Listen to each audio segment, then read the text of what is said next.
Tudo jóia. Bom, pessoal, é diferente estar aqui online. Não sei se vocês me conhecem, meu nome é Renata, eu sou especialista em DTM e o Fábio me pediu para dar essa aula, como normalmente eu faço na graduação, e hoje é online. Muito legal essa iniciativa aí do Fábio. Bom, hoje eu vou falar com vocês sobre um assunto muito recorrente da odontologia, que é o bruxismo. É um tema que você vira e mexe vai entrar no seu consultório, um paciente que tenha bruxismo, e você vai precisar ajudar esse paciente de alguma forma. Ou encaminhando ele, ou dando um diagnóstico inicial para esse paciente.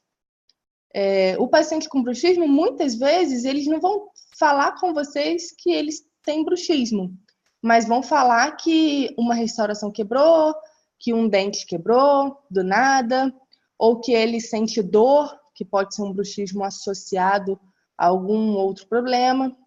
Então, hoje a gente vai falar sobre alguns aspectos do bruxismo, passando por esses sistemas aí. Bom, o que é bruxismo? O bruxismo e a relação com a DTM, os fatores de risco, a sua epidemiologia, os métodos de avaliação, classificação e controle do bruxismo. No decorrer da aula, eu vou falar do bruxismo do sono, do bruxismo de vigília, mas, a princípio, a gente precisa identificar e separar essas duas categorias. Por exemplo, o bruxismo do sono, que está representado aqui pelo BS. O que é o bruxismo do sono? Esse ano saiu um consenso um consenso é quando vários pesquisadores eles se reúnem durante algumas reuniões e fazem com que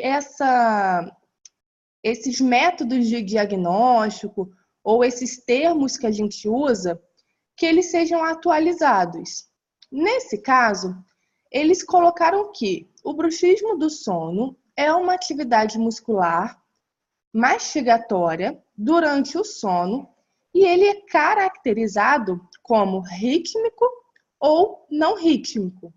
Ou seja, é aquele paciente que range o dente, que ele vai chegar no seu consultório e falar assim, eu ranjo o dente à noite, ou alguém vai relatar que ele range o dente, ou aquele paciente que aperta o dente, tá bom? Em relação ao bruxismo de vigília, o que... Voltou aí? Voltou. Pode falar. Então, o bruxismo do sono, segundo esse consenso que saiu em 2018, onde vários especialistas se reuniram e decidiram atualizar algumas coisas que já vinham sendo faladas há muito tempo. Por exemplo, o bruxismo do sono, que é representado pelo BS.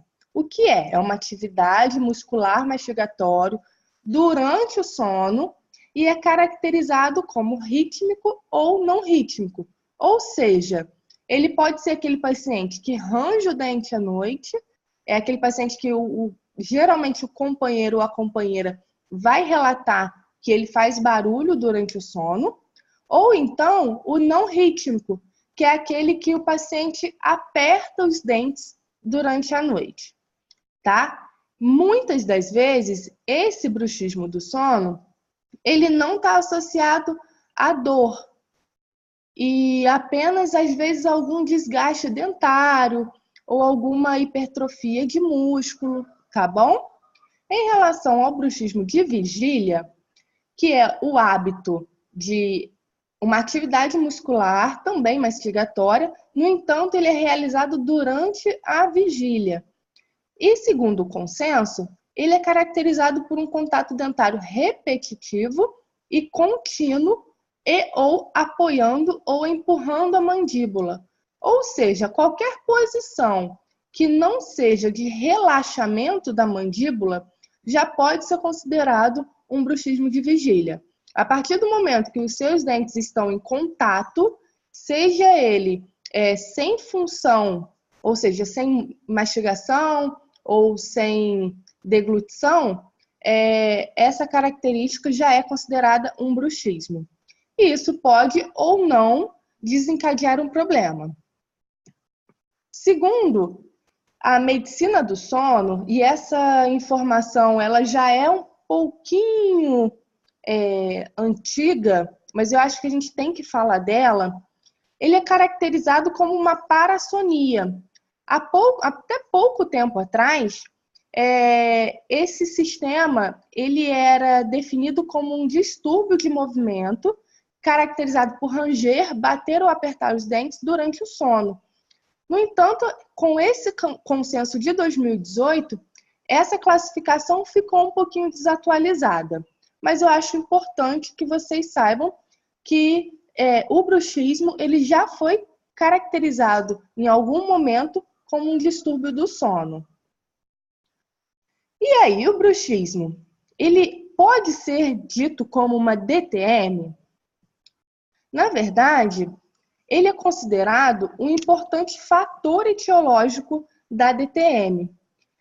Nem todo paciente que apresenta DTM apresenta bruxismo, e muito menos todo paciente que apresenta bruxismo apresenta DTM. A gente não pode falar que é a mesma condição, porque ainda hoje existe essa relação. Muita gente fala assim, eu tenho bruxismo, então eu tenho dor, então eu tenho DTM, mas muitos estudos já descaracterizaram essa relação. Então a gente não pode considerar o bruxismo como uma DTM. Nós temos que considerar que ele é um importante fator etiológico para desencadear um problema. Segundo esses autores aqui, em 95 e 2013, eles verificaram que quando perguntado para os participantes da pesquisa se ele tinha bruxismo, e o participante falasse que sim, eu tenho bruxismo, eles associaram que todo bruxismo autorrelatado estava associado a uma DTM. No entanto, quando outros autores, aqui em 2013 mesmo, empregaram um método diagnóstico para o bruxismo do sono, como, por exemplo, a polissonografia, que eu vou falar um pouquinho mais à frente, eles não conseguiram encontrar essa associação entre os sinais e sintomas de DTM. Ou seja, quando o paciente ele tem a queixa do bruxismo, mas não o diagnóstico realizado por um centro especializado, ele pode ser associado a DTM. No entanto, quando esse bruxismo do sono, ele é... Olá, Paula! Quando esse bruxismo do sono, ele é diagnosticado por um método específico, ele não pode ser associado à DTM, tá ok? Então, isso vocês têm que praticamente tatuar no braço de vocês. Bruxismo não é DTM, tá ok? E qual é a etiologia, então, do bruxismo? Antigamente, sabia-se que ele estava bem associado a fatores morfológicos. Daí que veio aquela questão toda de desgaste seletivo para a gente poder controlar o bruxismo. No entanto, com o passar dos anos, observou-se que apenas o ajuste oclusal não melhorava o bruxismo. E aí começou a perceber que os fatores neurofisiopatológicos e os psicológicos estavam completamente relacionados com o bruxismo. E aí, hoje, em 2018, a gente sabe que tanto o bruxismo do sono quanto o bruxismo de vigília está associado a problemas neurofisiopatológicos, psicológicos e, em alguns momentos, no bruxismo do sono, com a falha de neurotransmissores. Então, foi uma evolução muito legal em relação à etiologia do bruxismo, tá? Tem uma perguntinha aqui.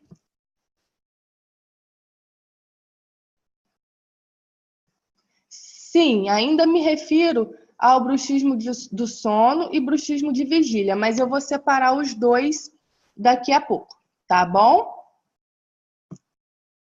E aí, quais são os fatores de risco para o bruxismo? E agora sim, eu vou falar separadamente de cada um. Em relação ao bruxismo em vigília, os fatores mais importantes são estresse e ansiedade. Hoje sabe que o bruxismo do sono está pouco relacionado à ansiedade. Os inibidores seletivos de recaptação de serotonina, algumas medicações fazem essa função. O abuso de drogas, e aí drogas entra todas as drogas, o álcool também, o cigarro, tá bom? E a DTM também é um importante fator etiológico para o bruxismo em vigília. Vejam que não é o bruxismo do sono. O bruxismo em vigília está associado fortemente à DTM. Não quer dizer que todo mundo que tem bruxismo em vigília vai ter DTM. E em relação ao bruxismo do sono? Em relação ao bruxismo do sono, a gente sabe que todos esses fatores aí que estão listados são importantes. No entanto, tem dois sistemas aí que a gente tem que criar um alerta, que é em relação à síndrome da apneia obstrutiva do sono e ao sistema dopaminérgico. A síndrome da apneia obstrutiva do sono está relacionado à dificuldade de alguns pacientes em respirar durante o sono e pela passagem de ar dificultada. Nesses momentos em que ocorre essa apneia, ocorre também, muitas das vezes, o ranger de dentes. O que ocorre é que a mandíbula ela é posicionada mais para frente, ela é protruída para gerar uma maior passagem de ar e, com isso, desencadeia um ranger de dentes, que é rápido, mas que ocorre. Em relação ao sistema dopaminérgico, existem alguns estudos. O que seria primeiro o sistema dopaminérgico, né? Ele é um neurotransmissor liberado pelo sistema nervoso central. E ela tem algumas funções que são muito importantes para o nosso corpo. Como, por exemplo, ela estimula ou inibe uma determinada função celular do nosso organismo. Ou seja, ela é bem importante. Ela controla os movimentos finos do corpo. Os pacientes que têm Parkinson, por exemplo, são pacientes que têm uma menor quantidade de dopamina liberadas no organismo. E ela também, de forma diferente das outras, mas ela também controla a satisfação do ser humano, com a cognição, a motivação e o prazer. De forma diferente, mas ela também atua nessa determinada função. Como que se pensou no sistema dopaminérgico associado ao ranger de dentes? O que ocorreu é que esse autor, Lavigne, em 2008, analisando pacientes com Parkinson, ele observou que a dopamina ela estava diminuída nesses pacientes.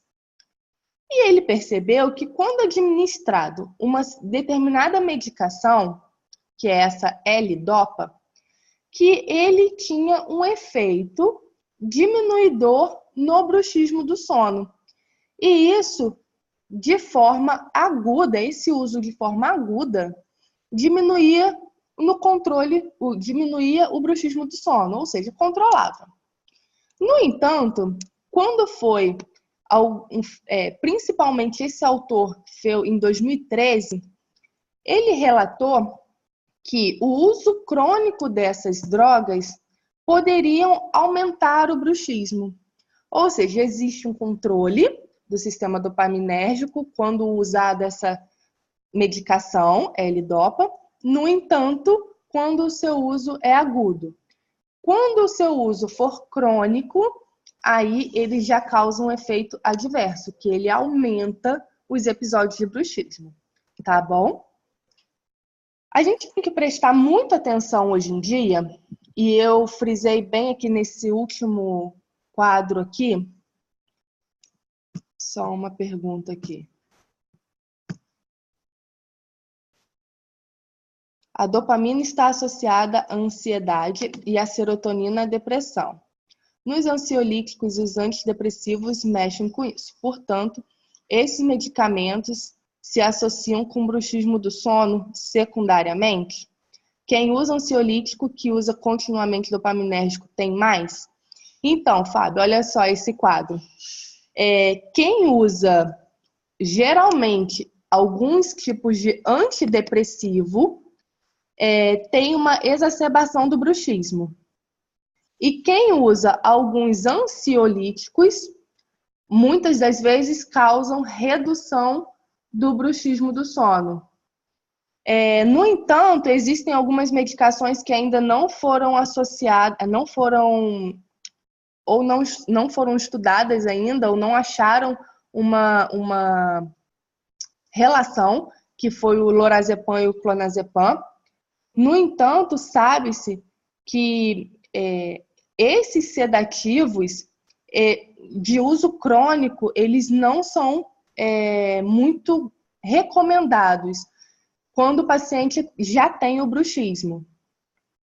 E os antidepressivos, eles estão intimamente relacionados com o desenvolvimento do bruxismo do sono, principalmente. Vou ver mais uma pergunta aqui.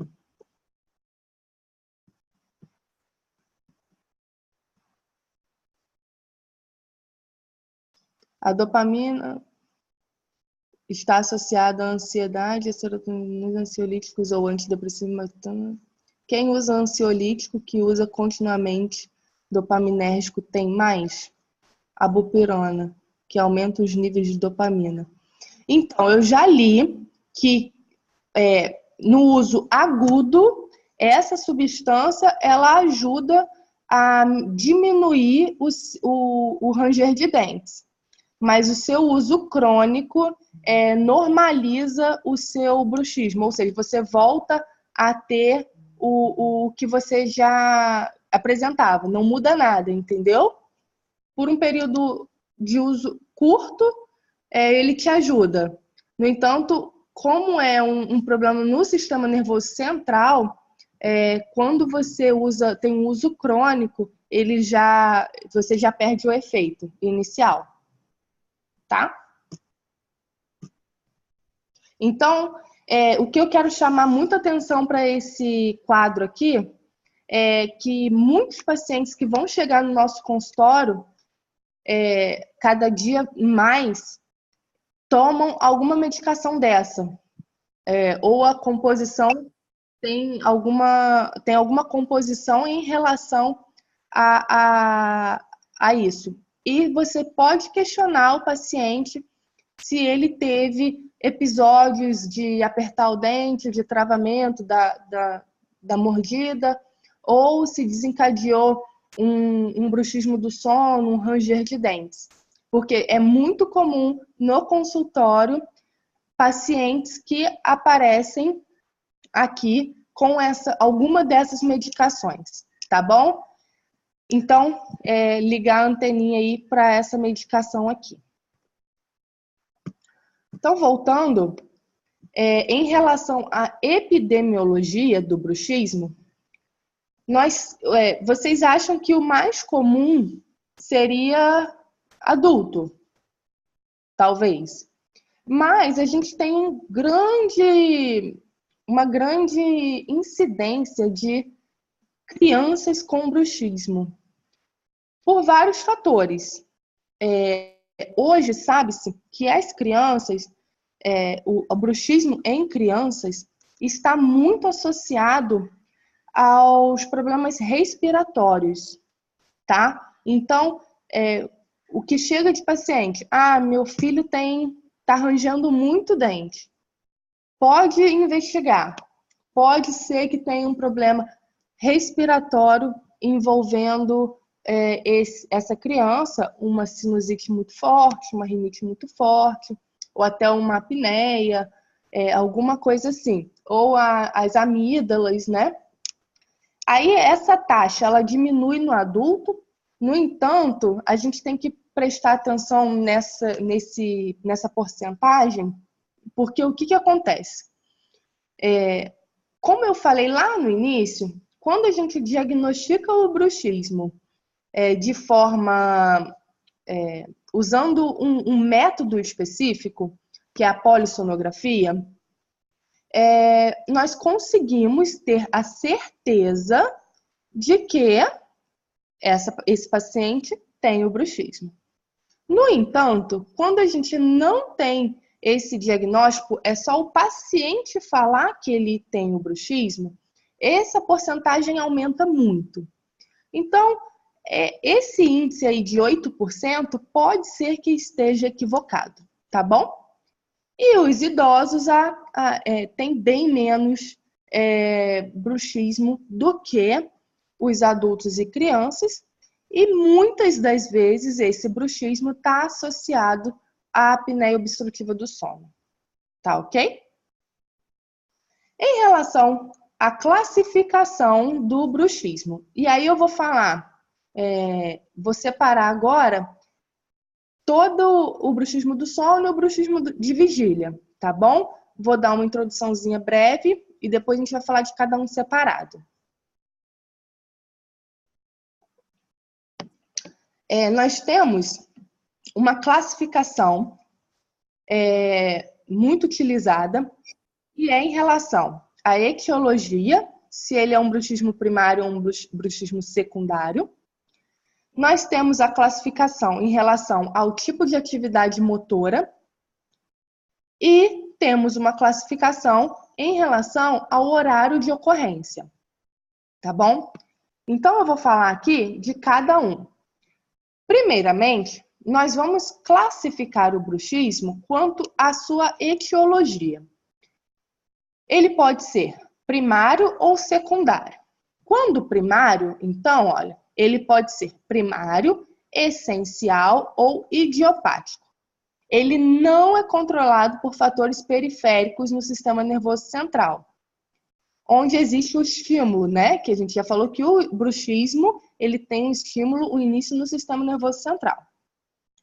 Então, ele não é controlado por fatores periféricos, onde existe um estímulo no sistema nervoso central que vai ser enviado à musculatura da face e vai haver uma resposta de apertar ou manter os dentes, ranger os dentes.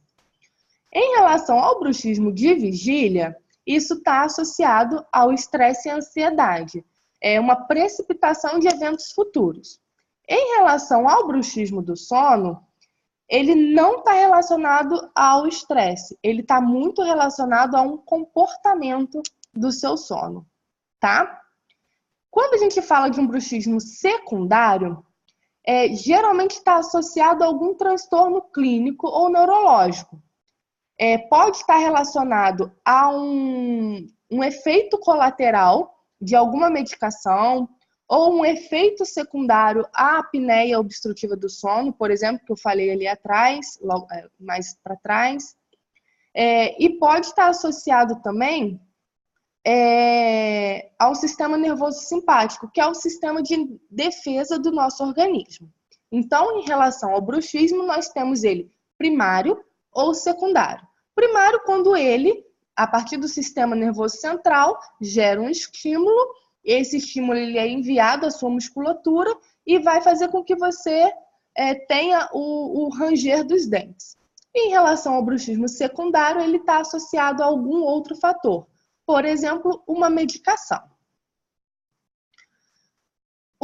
Em relação à classificação e tipo de atividade, ele pode ser tônico ou cêntrico, ou seja, quando a gente contrai a nossa musculatura e a gente mantém ela, a gente sustenta ela por mais de 2 segundos. Ou seja, você aperta seus dentes. Ou ele pode ser fásico ou excêntrico, que é quando a gente range ou aperta os dentes ou range. E pode ter as duas combinadas.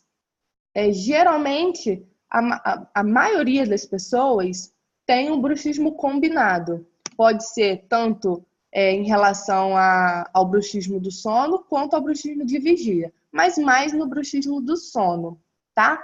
No bruxismo de vigília, a gente observa muita contração muscular tônica, apertar os dentes.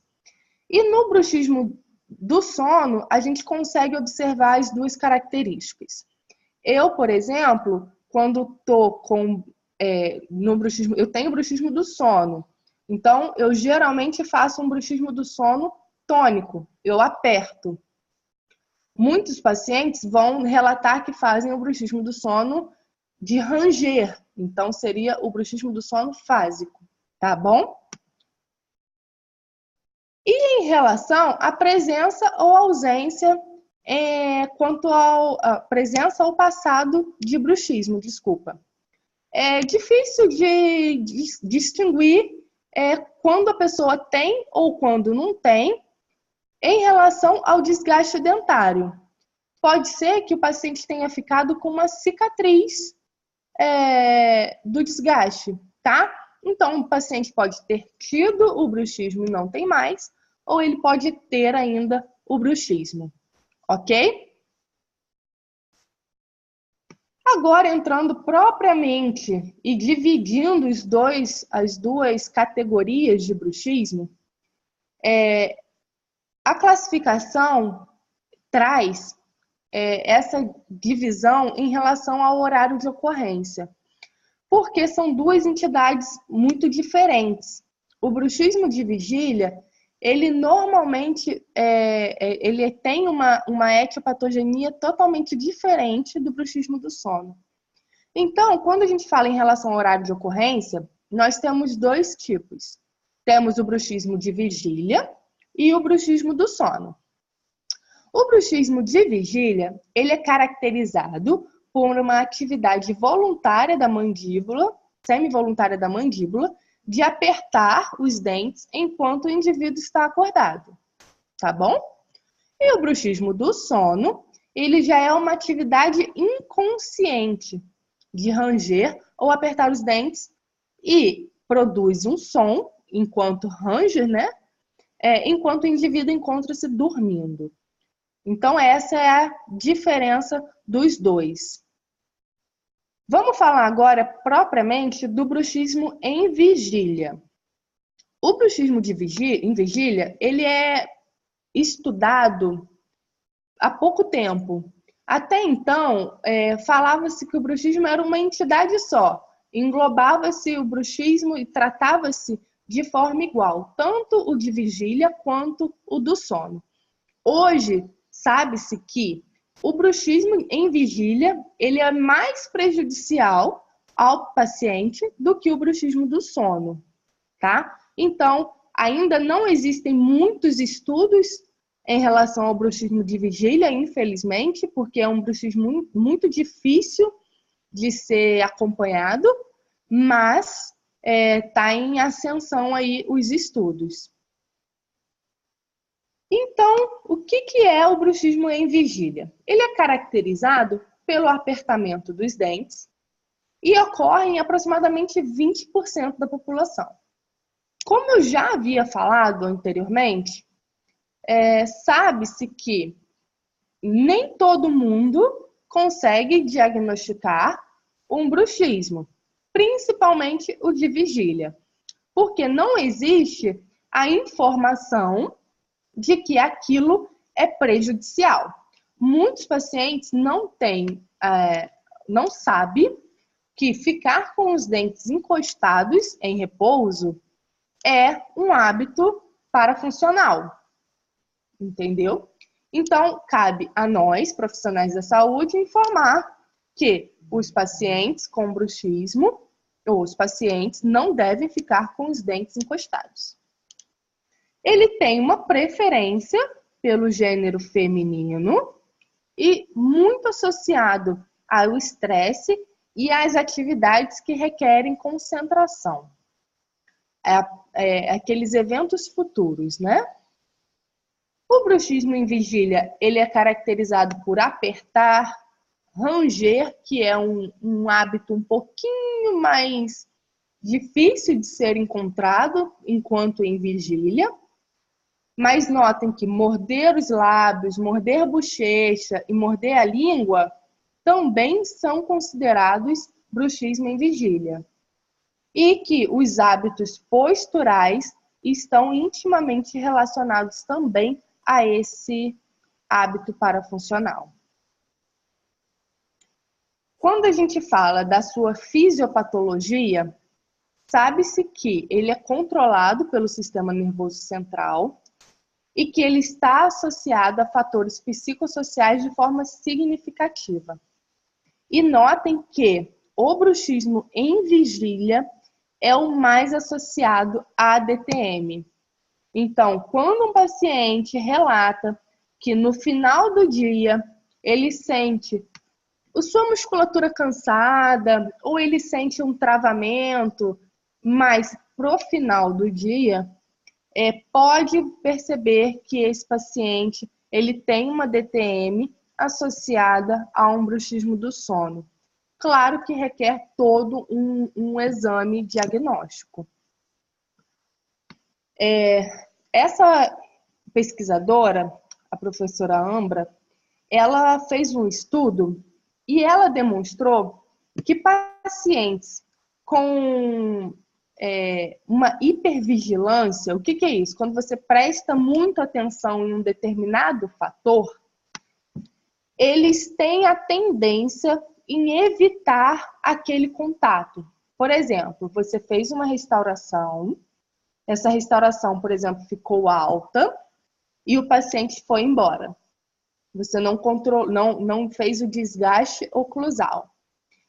Esse paciente, por ele ter essa interferência oclusal, ele vai ter a tendência em evitar aquele contato. Quando ele evita aquele contato, ele vai fazer o quê? Ele vai mudar a posição da mandíbula dele.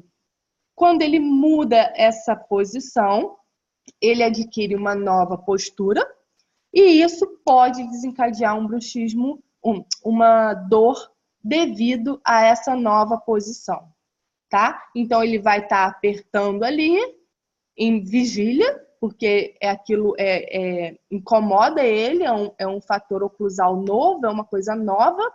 Ele vai criar uma nova postura em relação àquilo e isso pode gerar uma dor, tá? Então, o bruxismo de vigília, ele é um comportamento de defesa do nosso organismo. Alguma coisa que está acontecendo e você precisa controlar. Algum estresse, alguma ansiedade, geralmente o bruxismo de vigília está associado a esses fatores, e o nosso organismo ele cria uma defesa frente a isso. E o bruxismo do sono? O famoso bruxismo do sono, que muita gente relata ter. Ele está presente em apenas 8% da população.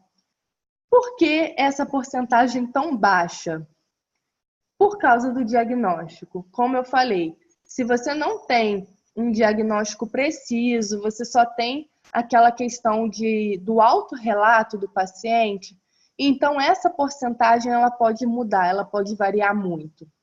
E ela não tem predileção de gênero, diferente do bruxismo de vigília, que já tem predileção pelo gênero feminino. O bruxismo do sono, ele varia de noite para noite. É muito importante que quando um paciente vá fazer um exame, ele não durma só uma noite no Instituto do Sono, que ele durma 2 a 3 noites, porque pela variação e pela sensibilidade do bruxismo do sono. O bruxismo ele varia muito de acordo com a percepção do paciente. Se o paciente está bem, dependendo de como foi o dia daquele paciente, muitas das vezes ele não vai ranger o dente. Agora, se é um paciente que teve um problema no trabalho, se é um paciente que está muito cansado, ele pode desencadear o hábito noturno de ranger.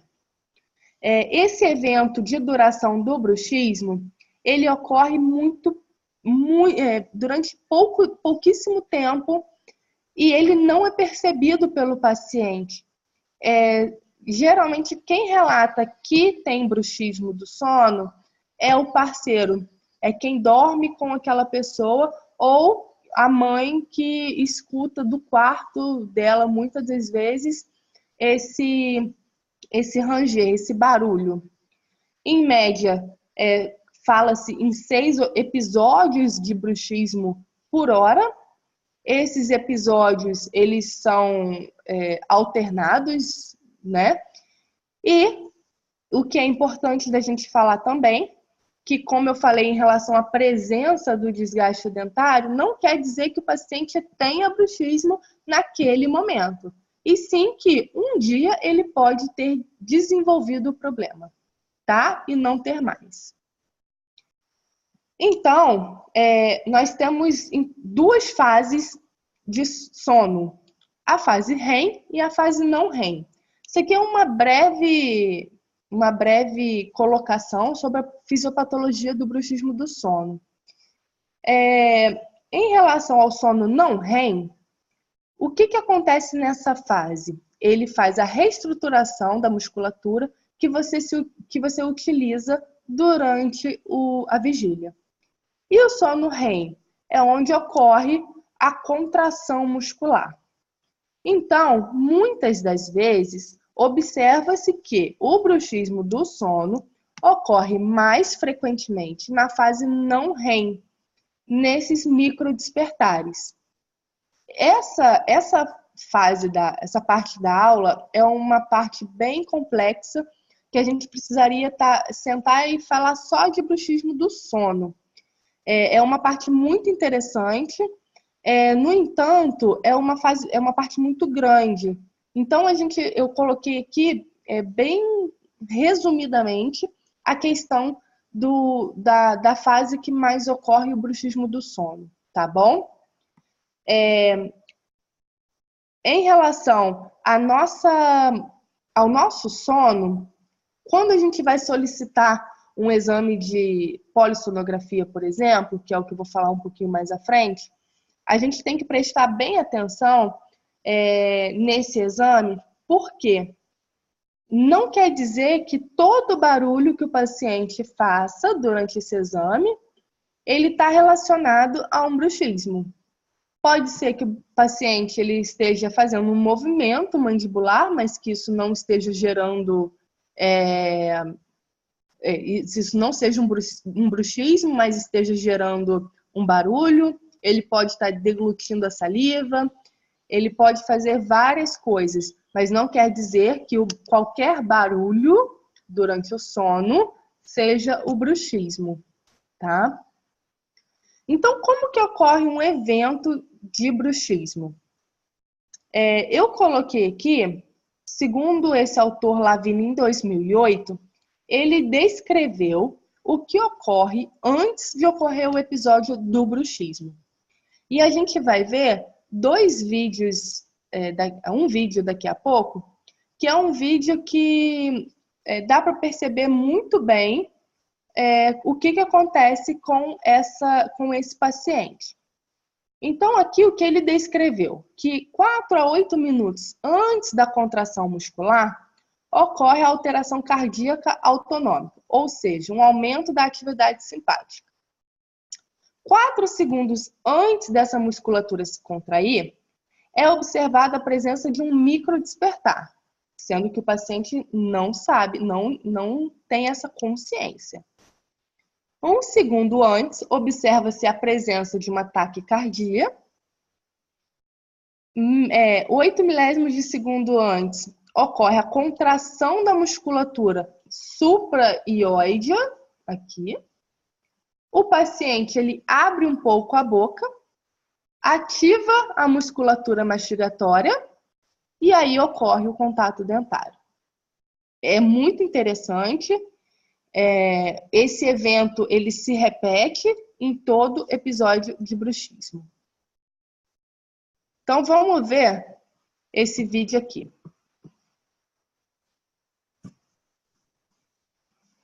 Vocês vão conseguir ouvir o paciente, o barulho que o paciente faz ao ranger os dentes.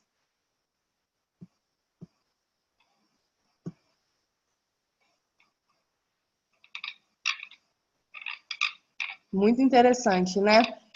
Nem toda... É mesmo?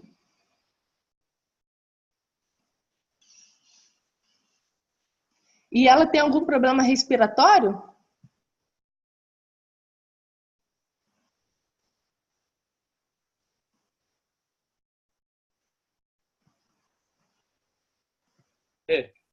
Oi? Então, ela faz esse barulho, não tem problema respiratório. Ela faz frequentemente, assim, ela não tem desgastes dentários visíveis ainda. Mas ela é assustador, dá vontade de acordar ela. Assim. E pode estar muito associado à quantidade de atividades que essa criança faz durante o dia também. Ela é tranquila, sei. Eu vou observar, assim, mas que a gente fica preocupado. Claro, claro. Às vezes é um estresse a mais que essa criança passa. Ela né? faz isso já há mais de um ano, viu? Pois é. Às vezes ela está trocando 6 anos, ela já está começando a trocar a dentição? Não. Ainda não, tá meio molinho inferior, incisivo inferior, mas não tá muito. Porque ocorre também muito em crianças que estão trocando a dentição. Isso já tá. Mas Vamos... esse barulho que ela faz, igualzinho. É igualzinho? Parece um chocalho, sei lá. É doído, né?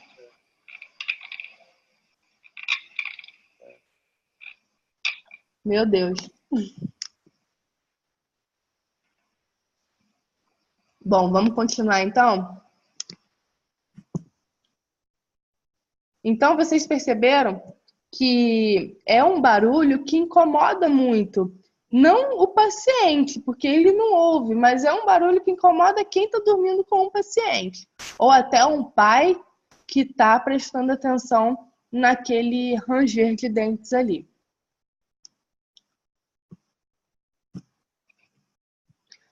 E quais são os sintomas desse bruxismo do sono? Geralmente, está associado a dentes fraturados, a uma mobilidade dentária excessiva, algumas das vezes associado à má qualidade do sono e ao cansaço. Hoje, sabe-se que o bruxismo do sono, ele não interfere no sono do paciente, ou seja, às vezes a má qualidade do sono não é devido ao bruxismo, e sim a algum outro fator. Claro, o ranger dos dentes, como eu falei, uma dor ou hipersensibilidade articular e dentinária, dor no músculo da mastigação e na cervical, e muitos pacientes relatam cefaleia, uma cefaleia na musculatura, aqui na região temporal, ao acordar, que é uma cefaleia que a gente chama de tensional, que também é um tema para uma outra aula. Quais seriam os sinais, então, do bruxismo?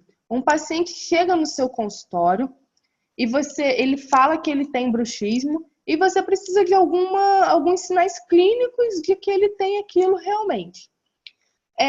Tem pacientes que você consegue observar uma hipertrofia da musculatura da face. Como essa primeira imagem aí, essa moça, consegue observar que o masseter dela, ela teve com o tempo, né, essa hipertrofia de masseter e o rosto dela ficou muito quadrado. Existem pacientes que chegam no seu consultório que falam assim: o meu rosto, ele não era quadrado dessa forma. Ele ficou assim. Se eu comparar as fotos anteriores, eles não eram assim. Então, isso já é um indício que aquele paciente teve ou tem um bruxismo. A língua edentada ou dentada, que é essa língua demarcada na segunda imagem. Geralmente, essa língua ela se posiciona em contração contra os dentes e ocorre essa demarcação. A gente observa também um espessamento dessa lâmina dura na terceira imagem, na lâmina dura dentária. Então, a gente observa um espessamento ali. Podem ocorrer casos de hipercementose. Isso é muito comum, essa hipercementose é muito comum quando existe um contato prematuro também. Pode ocorrer retração gengival com essas perdas de esmalte dentário na região cervical. Por que na região cervical? A região cervical é a parte que tem uma espessura de esmalte mais fina. Então, ela é mais propensa a ter uma fratura. Por isso que muitas das vezes pacientes com bruxismo têm essas cavidades aqui. Podem observar que as cavidades são polidas, são fraturas na região cervical polidas. E podem ocorrer também essas marcações em bochecha. É o mesmo princípio da marcação em língua. É a contração da bochecha contra os dentes. Então, ocorre isso de forma prolongada e acaba fazendo essas formações, essas demarcações dentárias aí em bochecha. Como que a gente vai, então, ajudar o nosso paciente? A gente precisa diagnosticar. E existem, para a classificação de bruxismo do sono, 3 fatores importantes. A gente vai ver se a gente vai ter um diagnóstico de bruxismo do sono possível, bruxismo do sono provável e bruxismo do sono definitivo. Não quer dizer que o diagnóstico clínico do bruxismo do sono que ele vai poder ser repetido daqui a algum tempo. Por quê? Porque ele é muito flutuante. Ele tem características muito diferentes de acordo com cada fase da sua vida. Então, normalmente no consultório, a gente tem um diagnóstico provável do bruxismo do sono. O possível está relacionado apenas a um questionário, que hoje em dia é mais difícil de usar, a não ser que você vá fazer alguma pesquisa e tenha um grande número de pacientes. O diagnóstico provável, que você vai correlacionar o que o paciente te fala junto ao exame clínico. E o definitivo, quando você tem o exame físico, a polissonografia, mais o relato do paciente. Então, como que a gente faz um possível diagnóstico de bruxismo do sono? Você pode aplicar um questionário como esse aqui no seu paciente. São perguntas básicas que ele vai responder sim ou não, e aí você já pode, a partir disso, saber se o paciente tem um possível diagnóstico de bruxismo, tá bom? Quando a gente fala num diagnóstico de bruxismo provável, que já entra o exame físico, a gente tem que pensar que não apenas o relato do paciente é importante, mas ele tem que saber qual é a frequência de ranger de dentes. Então, notem, o som de ranger frequente durante a noite, por pelo menos uma noite na semana, nos últimos 3 a 6 meses. E isso deve ser confirmado por outra pessoa. E isso tem que estar associado a alguma dessas situações clínicas aí listadas. Como, por exemplo, um desgaste dentário, que a gente já viu que pode ser que ele seja uma cicatriz, pode estar associado a uma hipertrofia da musculatura, que essa musculatura aqui, o masseter, ele pode estar aumentado, gerando aquela face quadrada.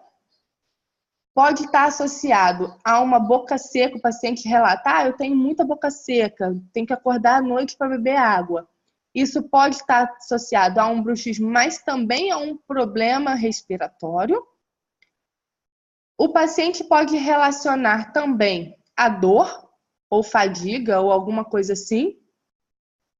E dificuldade nos movimentos mandibulares ao acordar, desconforto da musculatura e cefaleias ocasionais, tá? Essas cefaleias ocasionais geralmente estão relacionadas geralmente são as cefaleias tipo tensional, tá bom? Isso é importante de ser falado, porque existem milhares de tipos de cefaleias, mas geralmente está relacionada à cefaleia do tipo tensional.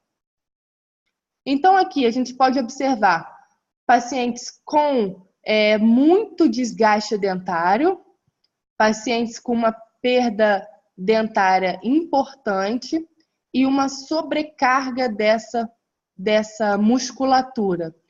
Pacientes que só têm essa dentição anterior, ele vai sobrecarregar a musculatura dele para ele fazer os movimentos mastigatórios.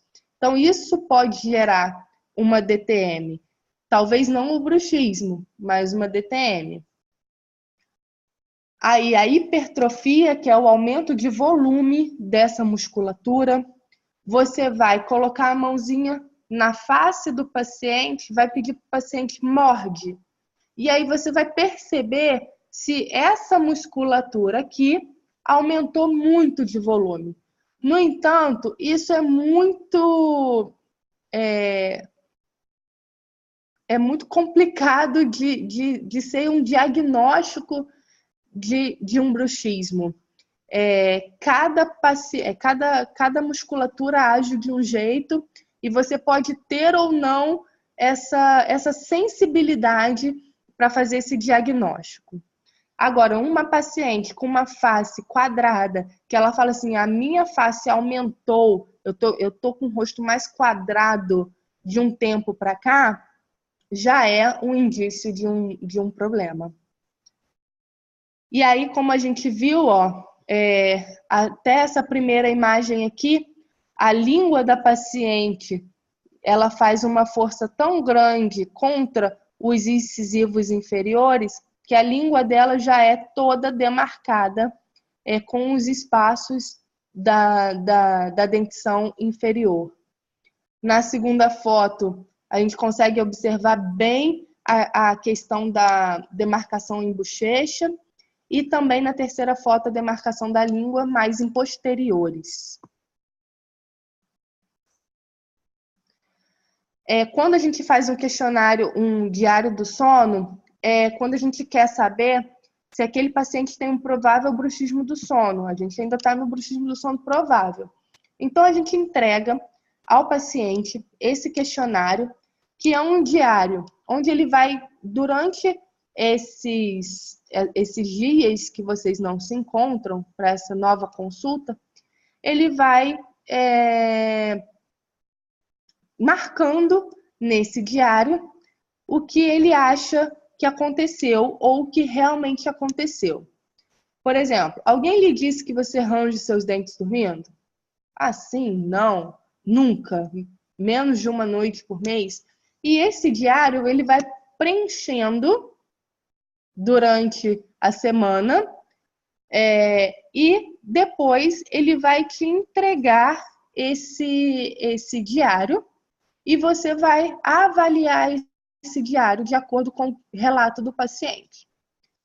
É importante vocês perceberem que muitas das vezes, quando a gente pergunta para o paciente, você aperta seus dentes? Ele vai falar assim, não, não aperto. Aí eu falo assim, tem certeza? E aí você observa bem o rosto do paciente e você percebe que ele estava com contatos dentários, ou seja, ele estava apertando, a musculatura dele estava contraída. Então, a partir do momento que você dá a informação para o paciente, ele vai poder te ajudar melhor.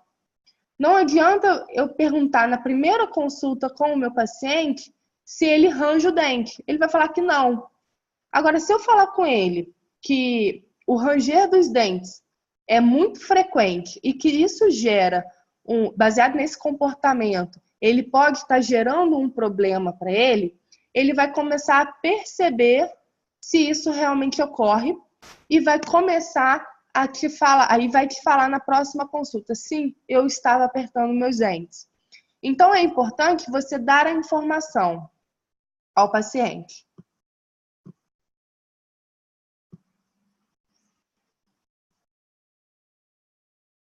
Tá bom.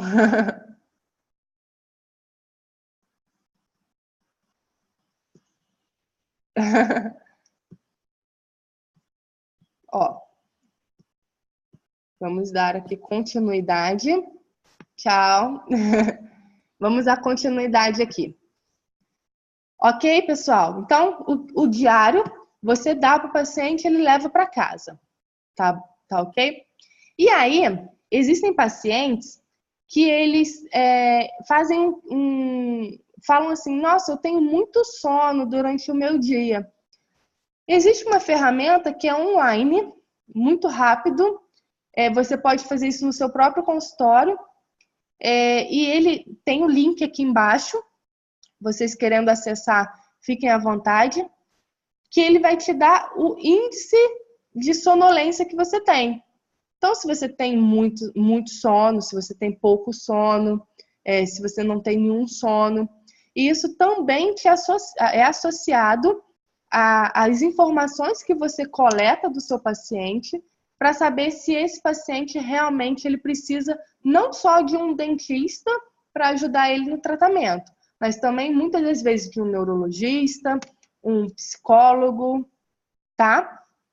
Então, é muito interessante essa avaliação de sonolência do seu paciente. E, finalmente, o diagnóstico do bruxismo definitivo. Claro, mostro. Ó, o diário, ele começa aqui, ó. São várias perguntas. Aqui eu até cortei algumas, mas tem mais perguntas. Eu tenho esse arquivo. Você tem que dar a primeira informação para esse paciente. E aí depois que ele vai preencher o questionário. Porque se ele preencher o questionário antes da informação, ele não vai estar respondendo fielmente aquilo ali. Ele não vai saber, ele vai estar inconsciente, ele não sabe. Ó, tem essa parte aqui também. Ranger os dentes quando acordado, aperta os dentes quando acordado. Então, se ele não tem essa informação, ele vai falar, não, nunca aconteceu isso comigo. Você tem que mostrar para o paciente que ele faz isso mesmo sem saber.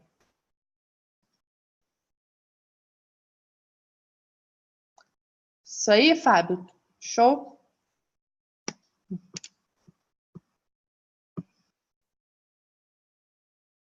Claro, envio sim. Uhum. Então, vamos lá. Ó. Então, a gente parou aqui no nosso diagnóstico de bruxismo do sono definitivo, tá? Como que a gente faz esse diagnóstico? Ele é através do exame físico, questionário, pode ser através do diário também, se você ainda tiver alguma dúvida. No entanto, ele tem o uso do que a gente chama de padrão ouro, que é a polissonografia. O que é a polissonografia? A polissonografia é um exame onde o paciente ele vai num instituto do sono, num local que é feito um exame nele. Esse paciente ele deve dormir nesse centro de diagnóstico. E quando você solicita uma polissonografia para o bruxismo do sono, é importante você, como dentista, colocar na requisição que você precisa que o músculo masseter e temporal estejam com eletrodos. Porque senão a gente pode cair lá naquela informação que eu dei antes, que o bruxismo, que os barulhos da musculatura ou do ranger, da deglutição podem interferir no seu diagnóstico, sendo um diagnóstico falso. Então, é importante, quando solicitado a polissonografia, que essa polissonografia ela seja com eletrodos em masseter e em temporal. No entanto, existem alguns pontos negativos, perdão. Existem alguns pontos negativos. O paciente ele precisa dormir num local onde é feito esse exame. E como a gente já havia falado antes, o bruxismo do sono ele é muito sensível. Então, essa mudança de um local para o outro pode ocorrer o paciente não fazer o bruxismo naquele dia no laboratório. Tá ok? Então, quando você for solicitar um diagnóstico de polissonografia, é importante você prestar atenção nesses dois pontos. Que o bruxismo do sono ele é muito variável, muito sensível. O paciente pode não ranger os dentes durante aquela noite. E o outro precisa ser gravado, precisa dos eletrodos e precisa do uso do microfone, porque você vai ter que diagnosticar o bruxismo em si e não os movimentos que a gente faz fisiologicamente. E por que a gravação? Como eu já falei isso aqui, a gente tem algumas atividades que a gente faz normalmente durante o sono, que a gente deglute, que a gente respira, que a gente movimenta a cabeça, que a gente boceja. E isso tudo aqui, ela pode interferir no meu diagnóstico de bruxismo. Então, se eu não tenho a gravação, se eu não tenho o eletrodo na posição correta, eu tenho um diagnóstico errado. O diagnóstico do bruxismo do sono é muito importante e a gente observa nesses exames que a frequência de ranger ou de apertar os dentes durante um sono de 7 horas é de 1/3 de 5 minutos. Ou seja, o que é importante no bruxismo do sono? É a frequência e a intensidade. Não é porque o paciente vai ranger uma noite, ou seja, 1/3 de 5 minutos, 1 minuto e meio, que ele vai desenvolver algum problema, alguma dor, algum desgaste ou alguma marcação na língua. Não é por isso. O bruxismo do sono está estritamente relacionado à frequência e intensidade com que o hábito ocorre. Se ocorre muito, então nós vamos ter um problema maior. Podia ter colocado tantos segundos, né? Vou consertar isso da próxima vez.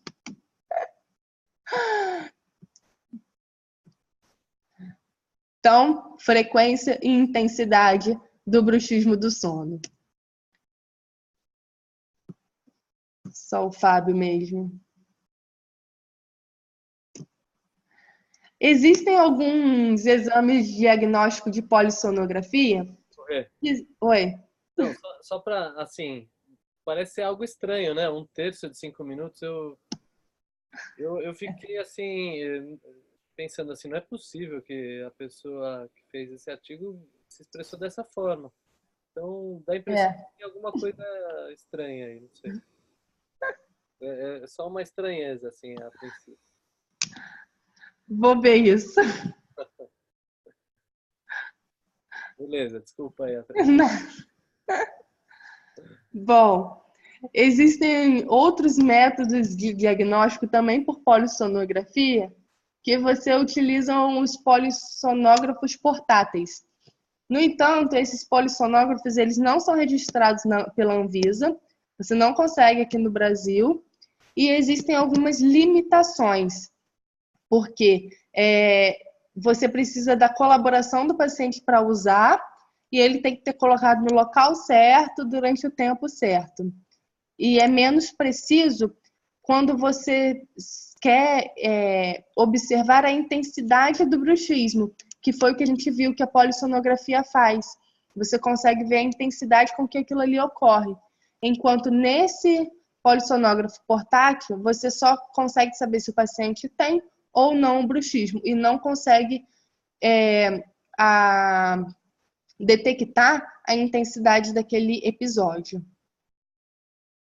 Em relação ao bruxismo do sono em crianças, o diagnóstico geralmente é feito pelo cuidador, que percebe que aquela criança está rangendo. Existem diferenças entre o relato dos pais e a polissonografia, e tem tem uma diferença em relação também à dentição decídua e à dentição permanente. Quando existe essa troca de dentição, observa-se uma maior frequência de bruxismo do sono. E aí, o diagnóstico do bruxismo de vigília, já que o paciente não sabe que ele tem, você vai informar ao paciente que ele pode ter bruxismo de vigília. Como? Apertando os dentes. Como que você vai saber se aquele paciente está prestando atenção no que você falou? Existem 2 métodos. Pode ser por um aplicativo que é nacional, o Desencoste Seus Dentes, e tem o Brooks App. Na verdade, eu uso muito o Desencoste Seus Dentes. É um método bem eficaz tanto para diagnóstico quanto para controle do bruxismo do sono, do bruxismo de vigília. E essa ferramenta para diagnóstico do Desencoste Seus Dentes, ele foi criado a partir do momento que a gente se viu numa situação em que o paciente ele não ia conseguir sozinho identificar aquele problema dele.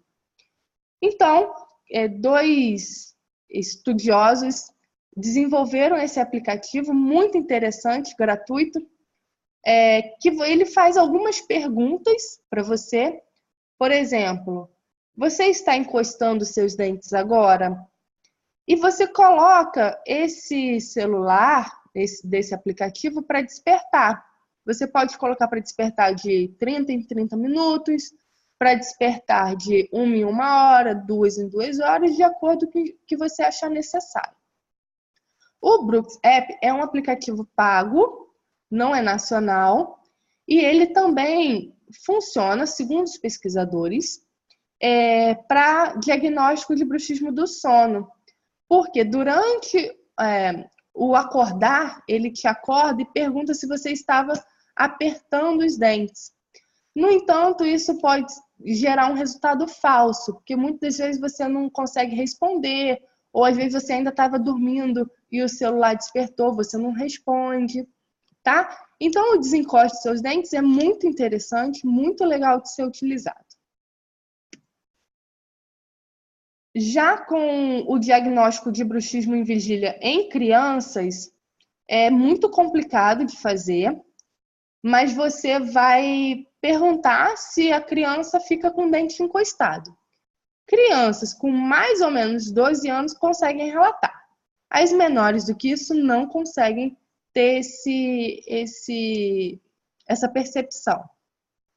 Sabe-se que ansiedade e estresse, jogos de videogame, estão intimamente relacionados ao bruxismo de vigília em crianças e pode não haver sinais clínicos nessas crianças devido à rápida renovação celular. Então, tudo que a gente viu ali que ocorre no adulto, da demarcação de língua, demarcação de bochecha, muitas das vezes com a criança você não tem esse sinal clínico, você tem muito o autorrelato ou o relato do cuidador. Então, ao contrário de uma crença geral, apenas uma porcentagem dos pacientes desenvolvem um quadro de patológico como consequência do bruxismo, e isso ocorre em casos que o bruxismo do sono ele ultrapassa a capacidade do organismo de se adaptar. Foi a história da frequência e intensidade. Se você tem se você faz um determinado movimento por um determinado período de tempo, sem desgastar nenhuma outra estrutura sua, tá ok, o seu organismo consegue se adaptar. Se você não consegue fazer isso, aí você pode ter um desencadear de uma DTM em função desse bruxismo. Principalmente o bruxismo do sono, tá? Que é uma coisa que você não consegue controlar. E qual seria a cura do bruxismo? E por que curar o bruxismo? Eu acho que a gente tem que ter um controle do bruxismo e não uma cura do bruxismo. O bruxismo, como a gente viu, ele é secundário a alguma coisa. Muitas das vezes é mais prevalente o bruxismo secundário a alguma coisa. Então, o que a gente precisa é controlar os efeitos secundários ou os efeitos colaterais que ele gera. Não existe uma cura ou nem um único tratamento para esse controle. A gente sabe que existem dispositivos, como dispositivo interoclusal, que ajuda num tratamento, num controle do bruxismo. A gente sabe que o tratamento comportamental é importantíssimo no controle do bruxismo. E nós sabemos que a farmacoterapia também pode influenciar positivamente no controle do bruxismo. Mas não existe um único tratamento para isso. A gente tem que pensar bem que muitas das vezes a gente dá o caminho para o nosso paciente e a partir dali ele sozinho consegue fazer o controle do problema. E agora, como é que trata? Quando a gente pensa em placas oclusais, a gente pensa que esses aparelhos, a partir de um diagnóstico muito preciso, eles vão auxiliar o paciente a não desgastar o dente e vão, nos primeiros 3 meses mais ou menos, diminuir a intensidade dessa força de mordida. Então, quando o paciente tem uma DTM associada ao bruxismo, esse aparelho interoclusal, ele pode auxiliar no controle do bruxismo e, consequentemente, no controle da DTM, nos 3 primeiros meses. É uma alternativa reversível que a gente fala. Não existe essa questão de desgaste seletivo ou de controle oclusal, para tratamento de bruxismo. Existem as placas rígidas e as placas resilientes. A de baixo é a placa rígida e a placa de cima é a placa resiliente. Hoje a gente sabe que a placa mais indicada para o controle do bruxismo é a placa rígida. Ela tem uma determinada espessura e ela tem que respeitar os limites mandibulares. O Fábio vai dar uma aula de placas oclusais, não é, Fábio?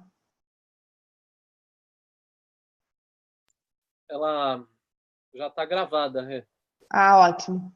Posso colocar o link aí, depois que eu gerar o seu link, eu Aham. aqui embaixo. Ó.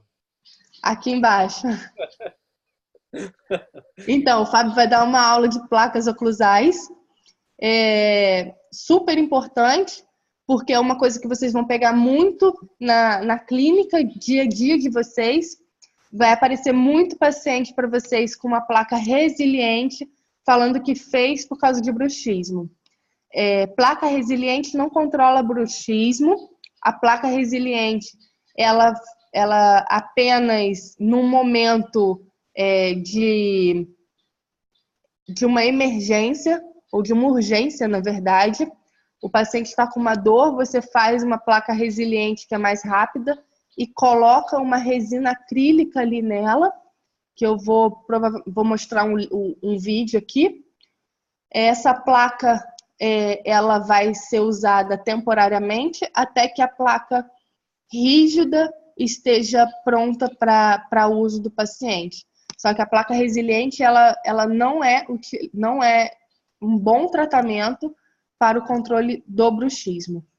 Então, o que esses aparelhos interoclusais fazem? Eles dão uma estabilidade oclusal, eliminando uma interferência, aquela superfície ela é super lisa.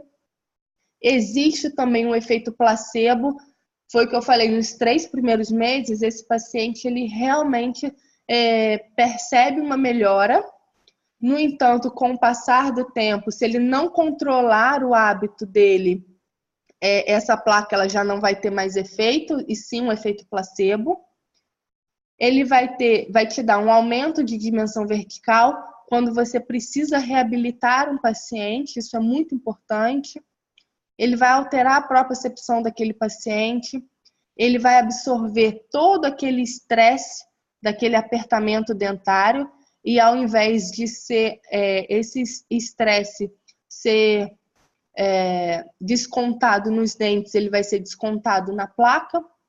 Ele vai reduzir essa pressão aqui que fica intraarticular, vai reduzir a hiperatividade muscular, que foi o que eu falei nos 3 primeiros meses, e principalmente vai proteger os dentes, vai diminuir o desgaste dentário. Em vez de o paciente desgastar dente, ele vai desgastar a placa. A utilização da placa, como eu já falei, ela deve ser feita após um exame detalhado, um diagnóstico correto, e não deve ser usada sozinha. Não adianta você diagnosticar o seu paciente e não dar os mecanismos para controle daquele problema. Você precisa, junto com a sua placa, incluir uma fisioterapia, uma farmacoterapia, que é pouco utilizada, mas que ainda tem o seu valor, o aconselhamento e a psicoterapia. Aqui eu vou passar um vídeo da placa social. Essa placa, ela é realizada geralmente quando o paciente ele está com uma emergência. Opa, passei. Vou voltar aqui. Geralmente quando chega uma emergência no seu consultório. E aí você precisa agir um pouco rápido, o laboratório não pode te entregar uma placa rápida, e aí você faz isso aqui. O vídeo é rapidinho, mas eu passo 2 vezes para vocês perceberem. Opa, não estou conseguindo. Ó.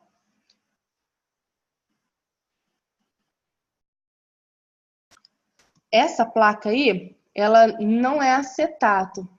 É uma placa mais rígida, só que ela não é totalmente rígida, não é um acrílico. Notem que o autor do vídeo depois colocou uma resina acrílica mesmo naquela face oclusal para que ocorresse toda a anatomia, que copiasse, né, toda a anatomia daquele dente. Então, notem que a placa social ela é muito importante quando se trata de um custo mais barato para o paciente e uma coisa mais rápida para aquele paciente, uma solução mais rápida para aquele paciente. É muito interessante, mas a gente tem que frisar bem que ela é uma placa provisória, tá?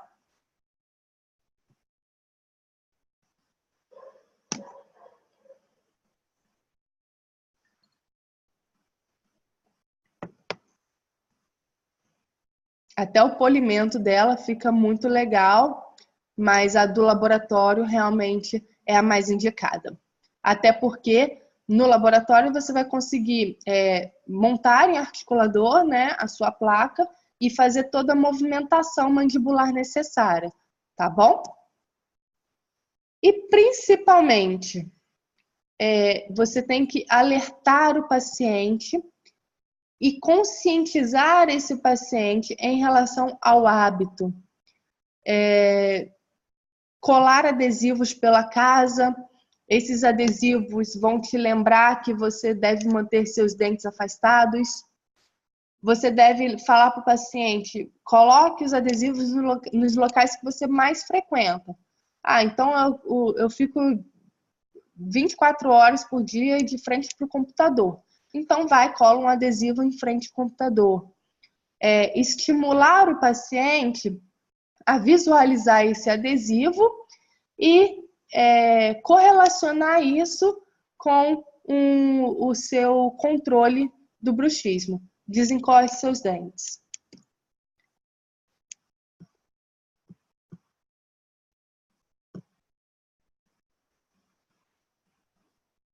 Então, quando eu faço a placa, Fábio, eu ajusto ela com o paciente deitado, porque a mandíbula ela fica mais retruída e é como o paciente vai utilizar a placa. Ele não vai usar o paciente não vai usar a placa sentado, ele vai usar dormindo. Então eu ajusto na posição deitada. A posição a mandíbula mais retraída, né?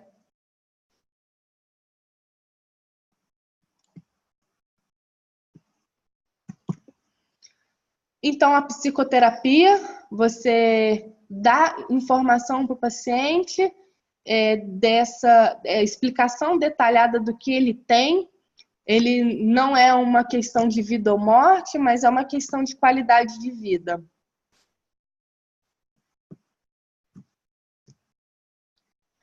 Muito importante que o paciente ele coopere com você nesse tratamento. Porque não adianta você dar toda a instrução para aquele paciente e ele não fazer a terapia que você precisa que ele faça. Então, a cooperação do paciente na observação do hábito e o engajamento dele na autogestão, seja ela através de autorrelaxamento, seja ela através de termoterapia, quando associado a algum outro problema, esse paciente ele precisa cooperar com você nesse tratamento. Você sozinho não pode ter toda essa responsabilidade no controle do paciente. Em relação à ortodontia e ao ajuste oclusal, sabe-se que hoje em dia não existe ainda um suporte, não existe mais, né, um suporte da literatura que demonstre que o ajuste oclusal vai cessar o bruxismo. No entanto, como eu disse lá atrás, se o paciente ele fez uma restauração, fez algum procedimento e tem um incômodo, um dente incomodando, você vai fazer um ajuste. Não que aquilo vá cessar o bruxismo, mas você vai conseguir controlar a hipervigilância daquele paciente, ajustando aquele dente especificamente que está com problema e vai melhorar a condição daquele paciente. E sabe-se que a ortodontia, ela não controla o bruxismo, mas que uma ortodontia mal feita pode desencadear um bruxismo. Os pacientes que têm bruxismo, no momento em que estão em tratamento ortodôntico, muitas das vezes relatam melhora do ranger dos dentes ou do apertar dos dentes, devido à movimentação ortodôntica, movimentação dos dentes. Cada hora está numa posição. Então, é como se estivesse enganando o seu cérebro para aquela informação. Em relação ao bruxismo do sono em crianças, é importante que os pais eles sejam informados sobre o que pode estar acontecendo com aquele paciente. Muitas crianças fazem muitas atividades durante o dia, durante a semana, ficam muito no celular, ficam muito no computador, têm hábitos alimentares ruins, não fazem a mastigação do jeito que deveriam fazer, muita coisa, muita papinha, muita coisa molinha. Então, estimular alimentos fibrosos é importante, eliminar o uso de mamadeiras, chupetas, dependendo da idade da criança. Informar aos pais que essa criança pode ter uma doença respiratória que ainda não foi diagnosticada, ou que, se diagnosticada, ela pode ter correlação com esse bruxismo. Fazer uma higiene do sono com a criança. As crianças devem desligar os celulares, ou o computador, ou o tablet, 1, 2 horas antes de dormir cedo e brincar. Porque muitas crianças fazem muitas atividades físicas, muitas atividades escolares, educação física, e faz judô, e faz inglês, e faz desenho, faz muita coisa, e acaba que não tem tempo de ficar na própria companhia dos pais, o que já é de grande importância no tratamento do bruxismo. Em relação à toxina botulínica, sabe-se que o uso da toxina botulínica, ele não controla o bruxismo, mas que ele, quando bem diagnosticado, alguns pacientes refratários do bruxismo, ela auxilia na diminuição da força, da intensidade com que esse bruxismo ocorre. Ele não trata, a toxina botulínica não trata o bruxismo, ele vai auxiliar em relação à intensidade dessa força mastigatória, dessa força de contato entre os dentes.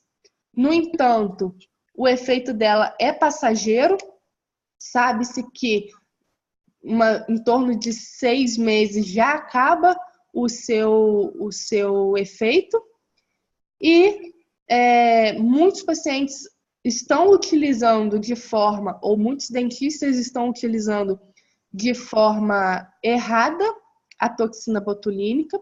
Alguns estudos já demonstram que, quando usado em excesso, ocorre uma disfagia, ou seja, uma diminuição, uma fraqueza muscular da musculatura mastigatória.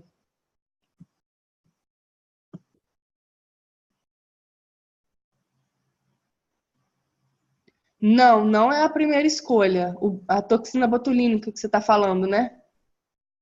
Não, de forma alguma. Até passou recentemente num programa de televisão que era o tratamento de primeira escolha para bruxismo.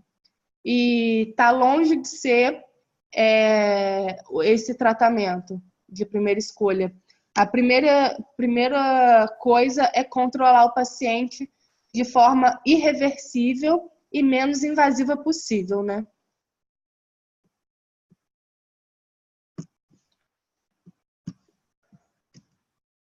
Então, pessoal, finalizando aqui, esse consenso, ele concluiu, em relação ao bruxismo, coisas bem importantes. Eu trouxe apenas duas conclusões que eu achei bem legais, que em indivíduos saudáveis, ou seja, pacientes que não têm que não usam medicação, que não têm um bruxismo secundário, ele não deve ser considerado como um distúrbio, e sim como um comportamento, e que pode ser, sim, um fator de risco ou um fator protetivo para certas consequências clínicas. E ambas as abordagens do autorrelato e de eletromiografia ou de polissonografia, elas devem ser empregadas para avaliar o bruxismo. No entanto, são necessárias mais pesquisas para que isso seja viável de ser usado na clínica. Porque a gente fala muito de consenso, fala muito de métodos de diagnóstico, só que muitas das vezes a gente tem que pensar que esses métodos de diagnóstico são inviáveis para a nossa clínica do dia a dia. Bom, era isso que eu tinha que falar. Agradeço novamente. Márcio Mazeto, boa tarde. Pena que você chegou na hora que eu já estava terminando, hein? Por isso que eu estou rindo também. O Márcio é meu colega de especialização, né, Márcio? Bom, Renata, eu queria agradecer aí você, viu? Muito obrigada, eu é que agradeço, foi muito legal. Alto nível aí. Foi uma experiência ímpar. E vai ser legal ficar gravado aqui, né? A gente vai vendo nossos erros e vai evoluindo, né? Tem um amigo meu que ele assiste os vídeos para ficar depois criticando. Assim. É um motivo, assim, também para a gente se aprimorar, né? Isso aí. Então tá bom. Muito Aqui, obrigado. obrigada. Marcelo, Sucesso. obrigado aí a presença também. Você, a Paula, estava aí. Tchau, Obrigada, viu? Valeu, Rê. Já te ligo aí.